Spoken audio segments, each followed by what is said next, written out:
Dear Bethesda, hi, it's me, Austin. I got depressed for no reason that I can think of. Probably has nothing to do with the fact that I've been more or less locked inside my tiny home for 6 months, not able to work anywhere other than my messy desk. At least my hair is growing out nicely. Although, even though I left the awkward stage that everyone talks about, I went right into another one. Nobody told me that there were going to be 2 awkward stages. What the heck? This is not fair!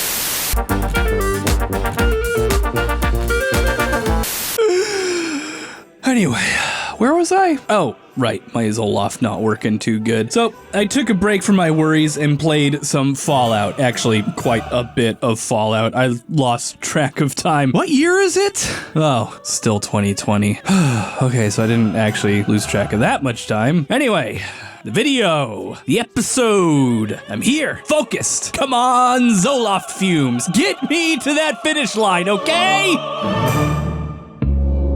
Things about me. I got long hair, don't care, and I really like survival modes when they're implemented well. I love it in Minecraft so much that I only play on hardcore mode, and nothing is more immersive to me than survival style modes in the Fallout games. If I'm being totally honest, I have to say that I do think it's a lot more fun in Fallout New Vegas than it is in Fallout 4, but every time you bring up Fallout New Vegas, the comment section goes berserk, so I will not be mentioning it. The game that I won't be mentioning, for the record, is Fallout New Vegas. I don't know why I like survival mode so much, honestly. Maybe it's the role player in me, the one that has a headcanon for every single character he makes in every single RPG ever. Although, for some reason, all of my Fallout characters always end up being like weird post-apocalyptic cowboy shooty McShoot men who shoot their problems instead of like nerdy science boys. I wonder what that says about me as a person. In any case, I really like the experience of digging through the rubble for safe cans of beans and bottles of dirty water. It just brings me right into the irradiated wasteland setting. I also have a little bit of a fascination with doomsday prepping because, like, ever since I saw Castaway as a kid, I've been perpetually worried that I'm gonna end up stranded on an island somewhere with no resources and be forced to survive for who knows how long. And for years, slowly, I've been accruing a specific set of skills and a knowledge base that I will quite literally never get to use. So, I'm gonna put all of this useless knowledge to good use by conferring it to you. Because if I disseminate this information among the masses, maybe, just maybe, it'll make a difference and all this stupid nonsense I've been filling my head with won't have been for nothing! Okay, so how to survive in a nuclear apocalypse. You've just stepped out of a vault. It's either 10 years or 200 years into the future, and frankly, it doesn't make that much of a difference either way because your concerns are a lot more immediate. Survivalists use a quick rule of thumb to assess their priorities, and it's one of the key things that keeps them grounded in stressful situations. And this rule is called the Rule of Threes, and it goes a little something like this. You can survive 3 minutes without breathable air or in icy water. You can survive 3 hours in extreme weather unprotected. You can survive 3 days without drinking water, and you can survive 3 weeks without food. This list is a quick way to gauge what it is you need to do in a survival or extreme situation, and is listed in descending order of importance. For example, finding food is a really important thing, but it only matters if you have a supply of drinkable water. And getting water is a really vital thing to be concerned with, but if you're out in a blizzard without a coat or a cave to hide in, kinda doesn't matter because you're gonna die if you don't find shelter anyway. For our purposes, we're gonna assume that we're living in a Fallout world like Fallout 4 and stepping out into the wide world in the middle of the United States in about October. It can get chilly out, but there's places to hide like abandoned suburban houses, so we're gonna be skipping past ice water and extreme weather in our list and focus on water, which, if you think about it, is pretty apropos. Water is a precious resource in the Fallout franchise since in many regions of the United States it remains contaminated by radioactive materials, and the entire, like, inciting incident of Fallout 3 is the prospect of providing clean water to the entirety of the Metro DC area because, whew,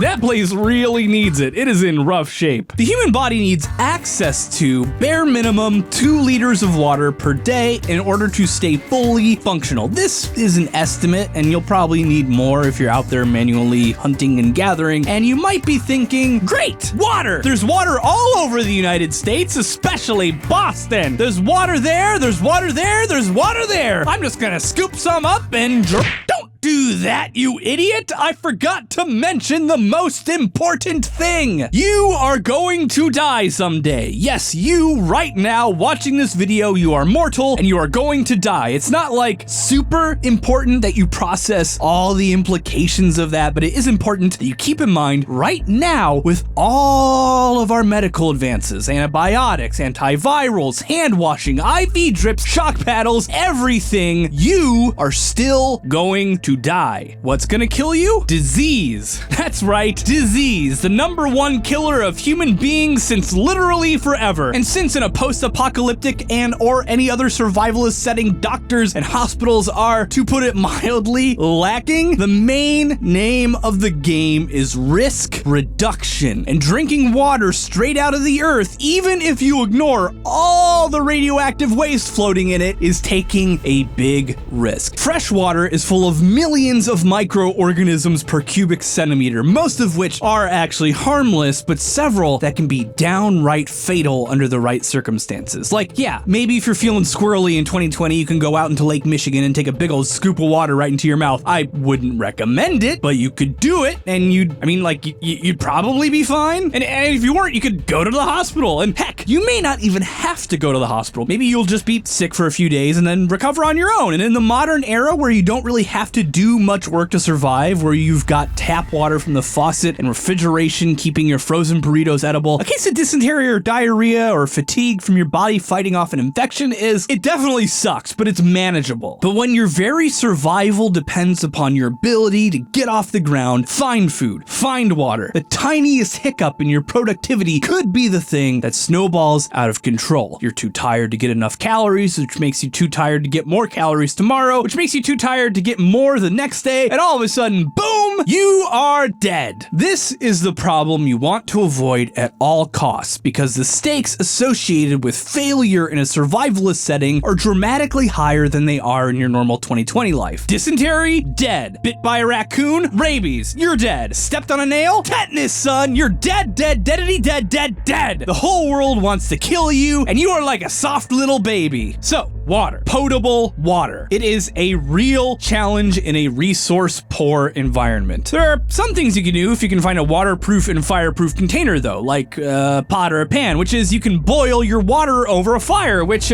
starting fires is its own whole thing. If you can start a fire, you can boil water, which, if you're at or around sea level, a rolling boil for a solid minute will kill pretty much everything in the water. This only solves our first problem, however, which is microbes, which will do you for a bit, but you have to remember a few things. One, several types of microbes and algae can actually release toxins as a part of their biology, which will make water undrinkable no matter how much you boil it, which is one of the reasons you can't just throw moldy meat in the oven for 10 hours and eat it. But what's more pressing is the relatively high levels of radioactive heavy metals floating in the water. This is bad for you for two reasons. One is that heavy metals can accumulate in your body and cause severe neurological damage all on their own, and two, the radiation these metals release will irreversibly damage nearby cells, which, at the best case scenario, gives you cancer in the long term. And the worst case scenario is it causes acute total organ failure. Boiling water might be a solution for the first couple of days, but in the long term, you're gonna need a better way to get clean water. There's also collecting rainwater and snowfall to drink, but that brings with it a whole host of other problems, like how clean is your container, and you also have to rely on water deciding to fall out of the sky for you, which during droughts can mean you're super dead. What you need is a way to produce clean water anytime, any day, and under any conditions, which is where the most powerful fire in the entire solar system comes in to save the day: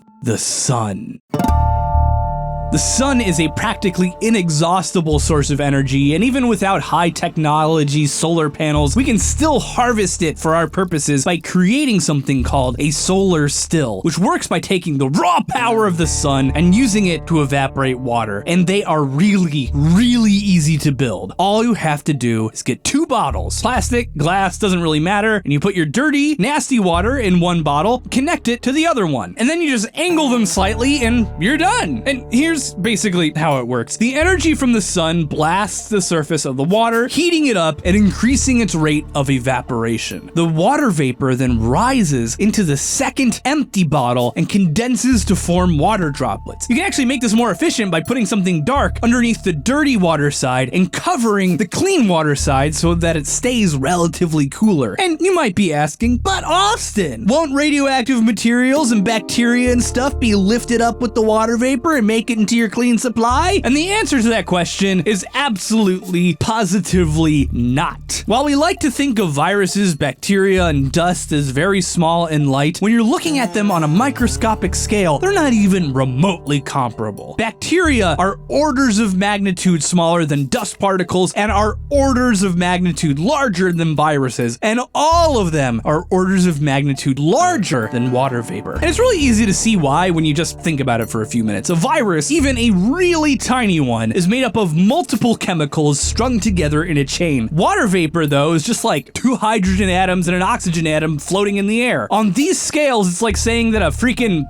Geo Metro convertible will be carried off into the air by the updraft caused from a rising helium balloon. Is the car small? Almost comically small? Yes, but it's still so much heavier than a balloon filled with helium that it's not even useful to compare the two. So no matter what, as long as there isn't a chemical in there that evaporates faster than water, the water in the clean side is only going to be as dirty as the bottle itself, which, I don't know, if you can, maybe use your first batch of distilled water and mix it with some white ashes from burnt wood and any natural fat you can find, even if it's from roadkill, to create a rudimentary soap. That would go a long way to making sure your water container was as clean as possible. Anyway, all that aside, you can use just the sun to turn practically any water, yes, even salt water, into clean, potable drinking water using simply 2 bottles taped together. There! I solved your problem. Okay, these bottles are really tiny. How much water can you really get out of this, though? Because the rate of evaporation isn't dependent upon the volume of water you have. It's dependent on your surface area exposed to the sun, meaning that a thin,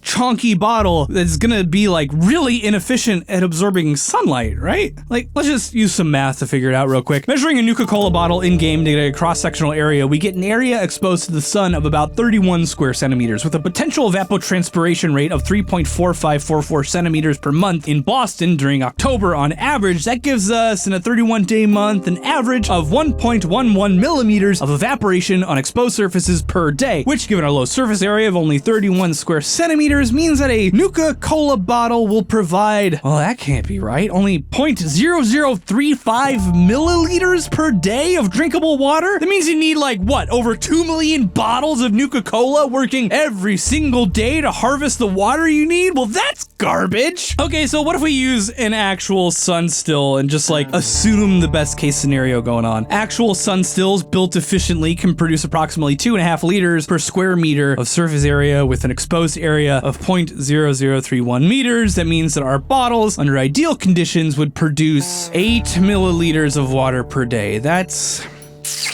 better, but you'd still need about 500 Nuka-Cola bottles to get even close to the amount of potable water you'd need. Why are people pushing sun stills made from bottles as though they're a decent source of water? They are actual trash. Okay, crap, you might die. You're gonna die. I think that's clear now. There's not really a lot that I can do for you. Okay. Think, Austin. You spend years gathering survivalist knowledge to keep yourself alive, and the people are depending on you. Okay. We got something. This isn't a desert island, it's Fallout, and there's houses everywhere. So what you want to do is find a house, any house, that has an intact window, and you want to carefully remove the window from the house. Hopefully, you can find a saw or a hammer and just bash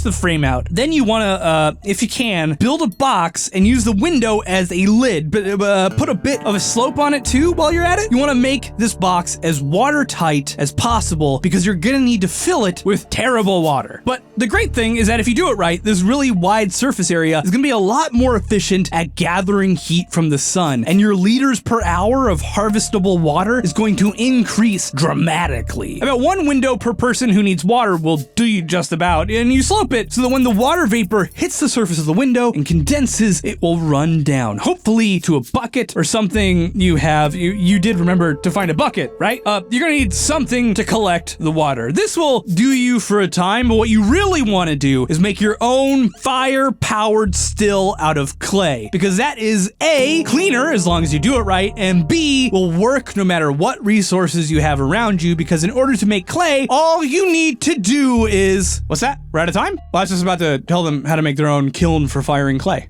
This episode's already getting too long? I mean, maybe I could... no, I've been talking too much about water? If enough people watch the video, I'm allowed to do a video just on how to make your own clay and form it into things like bowls, water stills, and kilns. Okay, cool. And maybe I can even get into how salt glazes work. Hopefully there's not an actual apocalypse between now and then. Maybe I can also teach them how to make soap. Oh, this video really went off the rails. I guess, the point is, if the apocalypse happens, you're probably gonna die. You might be able to build your own solar-powered water still for completely clean water, but you're probably gonna die anyway. I mean, there's literally radioactive zombie bears. You have no chance. Just like do your best to not get stranded on a desert island or survive a nuclear apocalypse. I guess that is the message of the video. And frankly, you don't need all those complicated water purification devices that you see in the Fallout games. I guess that's the two morals of this story. Sincerely, Austin. And before I go, I want to give a personal shout out to my high tier patrons: Mazerf, Siggy, Nick Patterson, Nicholas Spillinger, Dan Robb, Adadam TP, Royal Gaming 16, Francis Gagnon, Draven Stanley, Marissa Resnick, Jared Beecher, and Adam Barber.